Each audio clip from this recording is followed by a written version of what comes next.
ஓம் சாய்ராம். எனதருமை பிள்ளையே, இந்த நொடி வர துன்பத்தில் இருக்க உன் வாழ்க்கை இன்பமா மாறுமா, மாறாதா, இல்லை இப்படியே இருந்து விடுவேனா? சந்தோஷம் என்பதே கனவாகி போகுமா? என் கனவுகள் எல்லாம் நிஜமாகி போகும் தருணம் கனவில்லாவது நடக்குமா, நடக்காதா என்று பலவிதமான குழப்பங்களால் தோன்றும் கேள்விகள். என் கேள்விகளுக்கெல்லாம் பதில் உண்டா சாயப்பா என்று அதற்கும் ஒரு கேள்வி. உன் வாழ்க்கை கண்டிப்பாக இன்பமாக மாறும் செல்லமே. உன் கர்ம வினைகள் உன்னை படாத பாடுபட வைக்கிறது. அழாதே, கண்ணீரை துடைத்துக்கொள். உனக்கான நேரம் வந்தாச்சு. யாரை தேடியும் எதை தேடியும் நீ போக வேண்டியதில்லை. இனி உன்னை தேடியே அனைத்தும் வரும். இனி வரும் காலம் உனக்கு பொற்காலம்தான். யாரையும் அதிகமா நம்பாதேன்னு எத்தனையோ முறை உன்னை எச்சரித்திருந்த. இப்ப உன்னை எந்த நிலைமைக்கு கீழே தள்ளி இருக்க பாத்தியா? இனியாவது யாரையும் நம்பாம உன்னை நம்பு.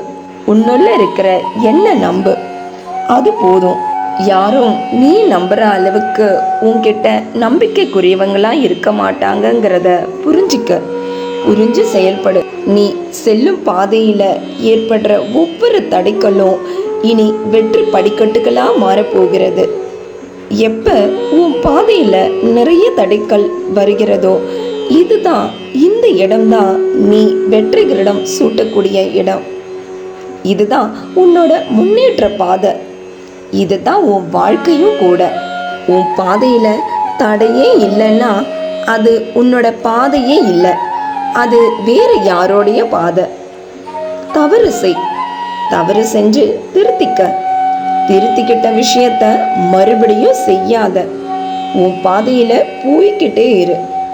உன் இலக்கு உன்னோட மனசுக்கு தெளிவா தெரியும் போது யாரையும் கவனிக்காம உன் இலக்கை நோக்கி போயிட்டே இரு. விடையில்லாத கேள்வி, தீர்வு இல்லாத பிரச்சனைகள்னு எல்லோரோட வாழ்க்கையிலையும் உண்டு.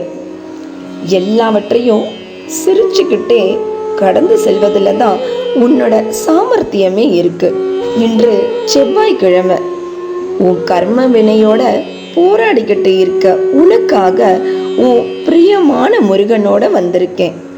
இன்னும் 48 மணி நேரத்தில் சரியா வரும் வியாழனுக்குள்ள நீ என்னிடத்துல அழுது புலம்பி வேண்டிய 2 விஷயம் உனக்கு கிடைக்கும். சந்தோஷமா இரு. நீ உன் குடும்பத்தோட சீரும் சிறப்புமா சந்தோஷமா வாழ்வ. இன்றும் என்றும் என்றென்றும் உன் சாயப்பா உன்னருகில். வாழ்க வையகம், வாழ்க வளமுடன். ஜெய் சாய்ராம்.